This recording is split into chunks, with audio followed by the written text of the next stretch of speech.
Salut à tous et bienvenue sur Moto06. Alors aujourd'hui, je vous retrouve pour une vidéo dans laquelle je vais vous dévoiler ma nouvelle moto. C'est parti!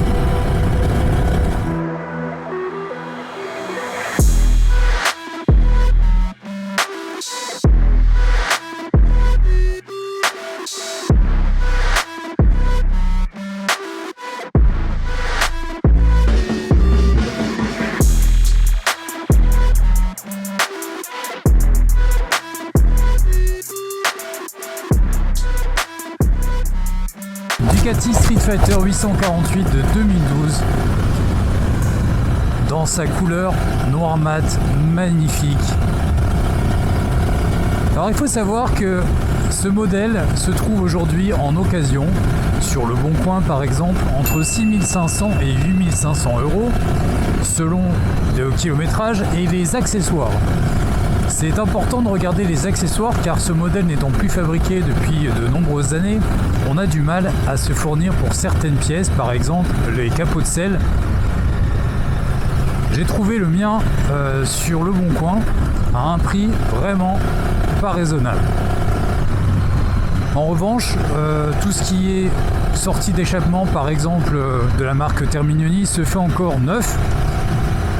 Donc il n'y aura dans ce cas-là pas de problème pour s'équiper, mais le prix reste vraiment élevé puisqu'un échappement Terminioni sort aujourd'hui à peu près à 1000 euros.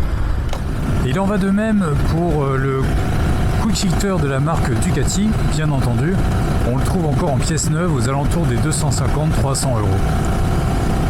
La variation de prix des modèles d'occasion va aussi se jouer sur le carbone qui viendra habiller la moto. Il existe plusieurs types de carbone. Alors si c'est un carbone Ducati Performance, bien entendu, ce sont des pièces qui coûtent très cher. Donc le prix de la moto sera certainement justifié, mais il existe aussi d'autres types de carbone avec d'autres marques comme Full Six par exemple. Alors c'est une moto, comme je vous l'ai dit, issue de la Superbike 848 qui est une sportive. Donc il a un châssis extrêmement affûté. Les Italiens se sont simplement dit, voilà, on va reprendre la base de cette Superbike, on va enlever les carénages sur l'avant et modifier la culasse du moteur. On va la mettre à 11 degrés, Testa Stretta 11 degrés, pour adoucir un petit peu le comportement du moteur et gagner un petit peu de couple un peu plus bas.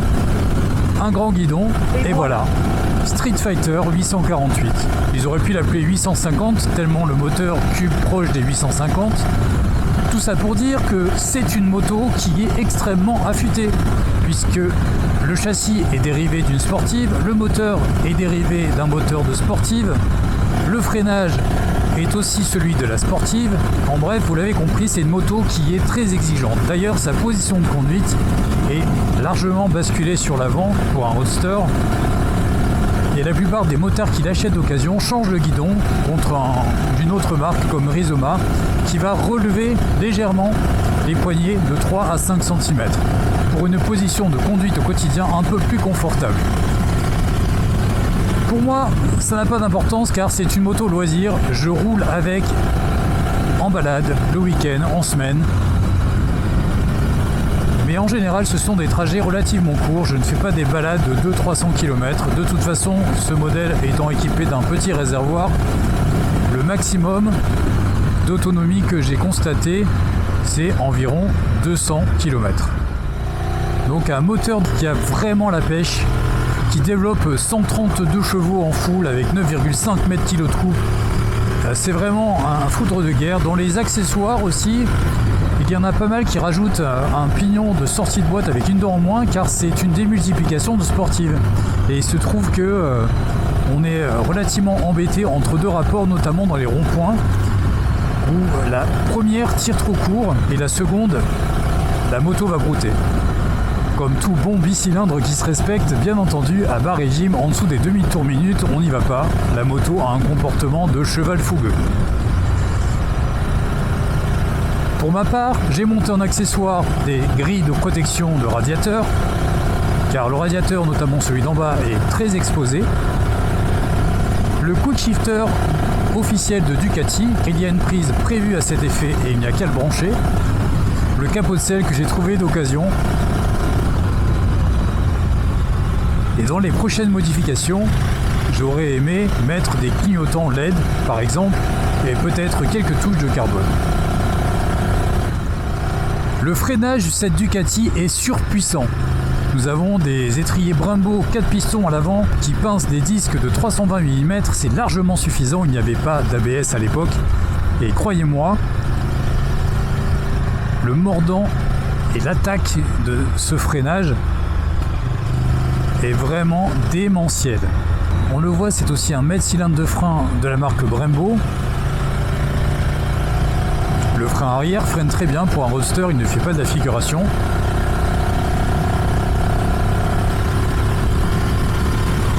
Et c'est un moteur qui a vraiment la pêche, regardez.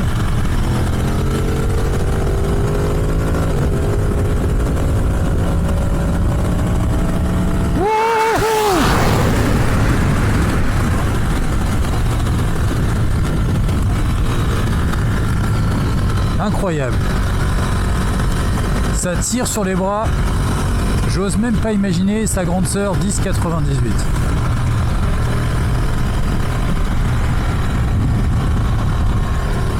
Paradoxalement, on a une vraie impression de légèreté lorsqu'on est à son guidon, mais pour l'emmener en virage, il faut quand même vraiment s'impliquer.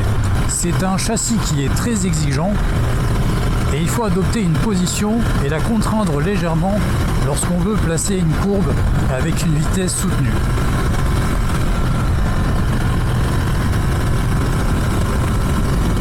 La réflexion se fait autour des prix des motos aujourd'hui. L'augmentation est exponentielle et les constructeurs, quels qu'ils soient, auto, même moto, nous poussent à ne plus posséder nos véhicules tellement les prix sont élevés. Alors qu'il suffit de se retourner sur le marché de l'occasion pour se rendre compte qu'on a encore ce genre de pépites pour un budget moyen de 7000 €. Et honnêtement, ces motos-là sont vraiment pas avares en sensations. Mon seul conseil, c'est si vous vous lancez dans l'aventure Ducati, il faut savoir bricoler un tout petit peu. La seule chose que j'ai eue, c'est joint spi à faire changer, que j'ai fait changer chez Ducati car je n'étais pas équipé, et un léger suintement au niveau du pignon de sortie de boîte, car le propriétaire précédent l'avait certainement nettoyé au Karcher, et j'ai juste eu à changer un petit joint qui se trouve derrière ce pignon, et je n'ai plus jamais eu de fuite. Coût de l'opération, 70 centimes d'euros. Donc être un petit peu bricoleur, ça va sans dire. De toute façon, avec toutes les motos anciennes, il faut savoir un peu bricoler. Et aussi parce que l'entretien chez Ducati coûte quand même relativement cher.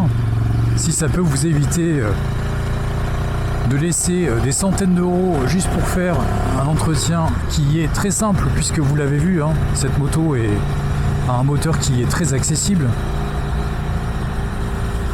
Et il faut aussi bien entendu que toutes les grandes étapes de révision, comme la révision des 12 000, des 24 000, le changement des courroies, le jeu aux soupapes, aient été faits par l'ancien propriétaire quand vous vous lancez dans l'achat d'une moto d'occasion de marque Ducati. C'est d'autant plus vrai pour cette marque que les autres, car c'est une moto qui est vraiment sensible à l'entretien. Et voilà, c'est déjà la fin de cette petite vidéo de présentation. Alors n'hésitez pas à poster vos questions dans la section commentaires. Je me ferai un plaisir d'y répondre. Je vous invite aussi à vous abonner à la chaîne et à me laisser un petit pouce en l'air, peu importe la couleur. Et je vous dis à très bientôt.